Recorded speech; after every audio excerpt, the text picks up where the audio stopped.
Hey, what's up, diggers? Prospector here with Watcher of Realms. In today's video, I'm going to be going over Dahlia and how to build her, where to use her, and all those good things. Without further ado, let's dig in.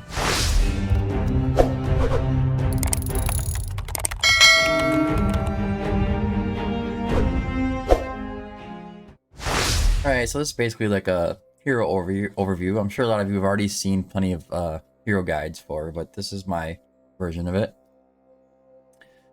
So she has this nice long range. It's not wide. It's kind of an odd one, but her blossoms that she puts down on this line here are going to explode in AoE damage and damage anybody around there. So it doesn't matter whether or not she can hit from the sides or not. It kind of only affects her single target hit, which doesn't really matter. Her damage all comes from the blossoms, and they're just going on this line. Okay, so base HP of 10k, pretty decent. Attack is 4100. Doesn't seem that great. It's okay though. Block is 1, doesn't really matter. Cost is kind of high at 21. Redeployment time is normal. Attack interval, she's pretty slow. She's one of the slower mages. She's kind of like Ajax in a way. Attack speed is normal, crit rate's normal, crit damage is normal. All the rest of this here is normal. Rage regen is 14. It's decent. Okay, so going into the promotions, at promotion level 1, she unlocks the Demonic Surge passive. Every Cursed Blossom ignited increases crit damage by 18% for 10 seconds, stacking up to 3 times. And Awaken level 2, she gains 1 more tile for range. Level 3, she gains Thorn's Embrace. There are at least 2 instances of Cursed Blossom adjacent to an ally. The ally gains block increase and damage increase. It gets a block +1 and a damage +12. I think that gets higher than that with skill ups. Awaken level 4, there's nothing. Level 5, generates 1 Cursed Blossom on a random tile in range every X seconds. X is equal to 1.5 attack intervals. And at target airborne units. Awaken 5 is just a stat boost. Okay, so on to the skills. Start with the talent. Generates 1 Cursed Blossom on a random tile in range every blank seconds. X is equal to 1.5 attack intervals. Cannot target airborne units. What's a Cursed Blossom? Cursed Blossom deals 100% damage one time and inflicts 50% slow for 5 seconds to ground enemies who enter the affected tiles. Inflicts 1 stack of poison for 10 seconds, up to 3 ground enemies on each affected tile every 3 seconds. So she's inflicting poison, she's inflicting 100% damage, and a 50% slow. Very nice. Take that. It's 1.5 attack interval, so obviously speed's going to help her out to get her Cursed Blossoms out faster. On the basic attack, it's an AoE magic attack. Deals 105% AoE damage to up to 10 enemies. Not a lot, but it's something. It's extra damage. Demonic Surge, every Cursed Blossom ignited increases crit damage by 27% for 10 seconds, stacking up to 3 times. And this is going to go up to 30%, so you can get up to 90% extra crit damage. And the Cursed Blossom deals 100% damage one time and inflicts 50% slow. That's the same thing as the talent here. This when she ignites them for ultimate. Thorn's Embrace, another passive. If there are at least 2 instances of Cursed Blossom adjacent to an ally, the ally gains block increase and damage increase. So if you put her... I know it's kind of a weird one, but if you do put her maybe by like in arena up in that left corner and have her blossoms kind of spawn along the heroes without her even doing any damage, she can boost any kind of melee or ground units that you have placed there next to the 2 Cursed Blossoms, and they also get an extra block. The extra block, don't get too excited, it's not going to help you with the codex. There's no way to place her down.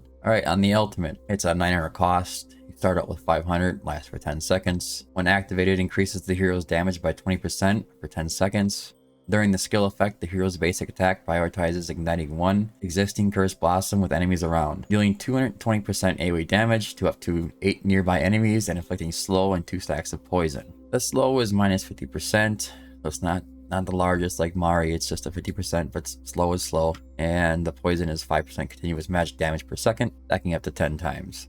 Alright, on her awakenings, Awaken level 1, the number of Cursed Blossoms required to trigger Thorn's Embrace is reduced to 1. Thorn's Embrace is, there are at least 2 instances of Cursed Blossom adjacent to an ally. The ally gains block increase and damage increase, so if you awaken her to level 1, all your heroes will need is just 1 blossom standing next to them, and then they can get this boost. I think the big one really is the damage. Awaken level 2, she gets an extra attack. Level 3, she deals 25% extra damage to targets inflicted with poison. That is crazy.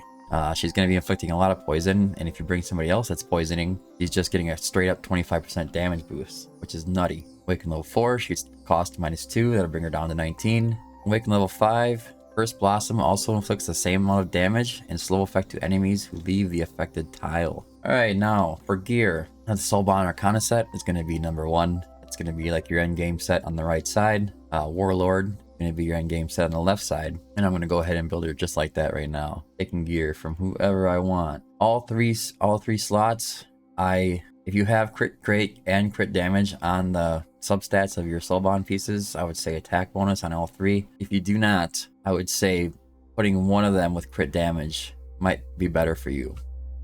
So, attack bonus, we're going to be looking for higher crit damage, crit rate, and attack speed. And it looks like, for me, I'm going to go with the higher crit damage piece. I have one at 25%. The amulet, same deal. This one has a boost to attack. It has a defensive boost. So we're going to go with the attack boost. And on the ring, it looks like I am taking all of Hex's gear. The extra boost to attack. Rage regen could be helpful if you can get, instead of attack boosting the attack any further. But you gotta remember, she does boost her crit damage as well, so it's just more beneficial to have 3 pieces of attack percentage on the top. Okay, so left side, Warlord. And we're going for the same kind of deal. But I want to drop the attack speed and focus on attack percentage. So if you can't get attack percentage, attack bonus, crit rate, crit damage, just shoot for crit rate, crit damage, attack bonus. If you can't get that, try to get attack speed, crit rate, attack bonus. See which one's better here. I'm definitely going with this one on Hex again. Same thing here.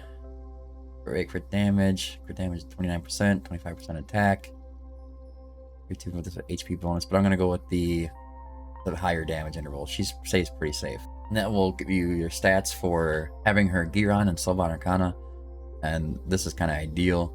I think that if you really were to min-max her, you can get her up closer to 19, 20k and bust over the top of 300 crit damage. But that is okay. As for the artifact, her exclusive is extremely good. If you don't have her exclusive or you don't manage to earn her exclusive, go ahead and go with like a tier of Twilight. If you don't get a tier of Twilight, you get a little more early game. Try to get yourself a White Tower Trinket leveled up. That'll give her an 18% attack boost. And quickly, he does have a 3.5 second attack interval. And if I go over to the Discord, so I have it up on the screen here, and we're going to go to the attack speed breakpoints on the left side menu. Return to the top of the page, come down to her attack interval is 3.5. And it looks like it's going to top off at 1.7 and a 415% attack, or extra 415 attack. That being said, I would say shooting for about at least a 2 attack interval, which is going to be plus 251 speed, would be ideal. Let's get that out of the way. Okay, now I'm going to show you the next set that I think that she would be best in. So let's go ahead and quick unequip. And as far as like the mid game to late game, we're going to be looking for Night Terror. Night Terror is my favorite go-to set, and we're going to do the same kind of thing. We're going to be looking for crit rate, crit damage. Here's one. Looks pretty nice. Right here. Yeah, we'll use that one. Same kind of thing. We're going for attack bonus with crit rate, crit damage, flat attack. Get attack speed in there. That's great. Can't. It is what it is. This one has 30%. It has 30% too. It has a flat attack, so we're gonna go with that. And of course, this one's probably gonna be the nicest. Crit rate, crit damage. Let's see here. Any of these pieces are pretty nice, but I'm gonna shoot for a little bit extra attack speed because I don't have any on there yet. And then for the mid game on the left side, I'm gonna suggest Calamity. And we're going to go for the same kind of thing, see if we can't get it. Crit damage, attack. That's a low attack percentage, but I'll take it. On the left side, I'm not going to have one with crit damage on it. So attack speed, crit rate, attack bonus. I need 19% attack. That's not going to work. Attack speed. There you go. This will work. You end up with something like this. And it's a lot different, and it's not going to be, for me anyways, I don't quite have the good Night Terror gear. I think I upgraded quite a bit. I get down to about 2.5 second attack interval because the speed I wasn't getting very good. But 250% crit damage, and the attack is really high. And if you remember correctly, every cursed boss of ignited increases crit damage by up to 30% for 10 seconds, stacking up to 3 times. When her ultimate's going off, you start igniting those, her crit damage goes up by up to 90%. So she will be sitting at almost 340 crit damage. Almost, yeah, 340, 350 crit damage when she's boosting that. And she can be boosted by Dolores, so you can bring her attack up a little bit doing that. But this is a fine build. There's nothing wrong with it. Don't worry about using Night Terror. I think the other one, if you don't have Night Terror, a good set in that is you could use the sticks. Which is going to be an AoE damage plus 18%. Night Terror increases damage by 25% for 3 seconds after making crit hits. Get her attack down to about every 2 seconds. And you can just pretty much keep that 25% damage increase all the time. And that's why I suggested over sticks, because it's just a flat AoE damage plus 18%. And it's going to overall, you'll be able to keep that up for Night Terror anyway. So Night Terror is going to be better. As for the early game, you're going to use the same kind of main stats and substats, but just use whatever piece you have. Don't worry about sets, okay? If you can pull off a Calamity, go ahead and do it, even if you have, say, I think I have some even. Crit rate, you know, something like this, where you're using like a legendary breastplate or a weapon. There's nothing wrong with that. That crit rate's really bad, but anyways. Crit rate, attack bonus, crit damage if you can. Ignore the attack speed. I know it helps, but it is what it is. Anyways, where to use Dahlia. Obviously, on this new boss here is a good place to use her. I like to put her up in one of these corners. And I like to keep her boosted by Dolores and get her, somebody hit her with Invig. And she covers this whole range with blossoms, poisons everybody. And you have the cards coming down, and you can increase their damage based on their poisons that they have. The other good place to use Dahlia is going to be Gear Raid 1. This is also going to be an ideal place for her. Let me see if I get the map up. Gear Raid 1, you can put her right here. She'll spawn her blossoms in here, and when the enemies come in, you're going to explode the blossoms. She can be the solo DPS doing this. However, I do suggest bringing an anti-heal. It does help a ton. But you can get away with not having it as an anti-heal, but it's tough. The amount of support that she's going to require to boost her damage, on top of having really good gear to make it happen, is kind of unrealistic, especially for the early, mid, and late game until you get to the end game, and maybe even having your power of dominance enabled. Then you can start to do that kind of stuff. But in reality, take her down to stage 19, put her on there. She probably can do it easily at stage 19. Stage 20, 21, that's a whole different story. It's a big boost to their enemies' health and stuff. Anyways, we're going to watch the video quick, go over that. Looks like she's in the woods, doing a little dance with some vines and trees. Makes it seem like she'd be a good partner for Elowen, right? I'm not even sure that those are clothes that are on there. It looks almost like there's weird stuff stitched to her, but got the cool orb. And she controls the plants and grows blossoms, and then she explodes them and makes poison. Very cool video. I'm glad they made sure to have her one, unlike Yovar, where he's going to be getting one soon. He doesn't have one now.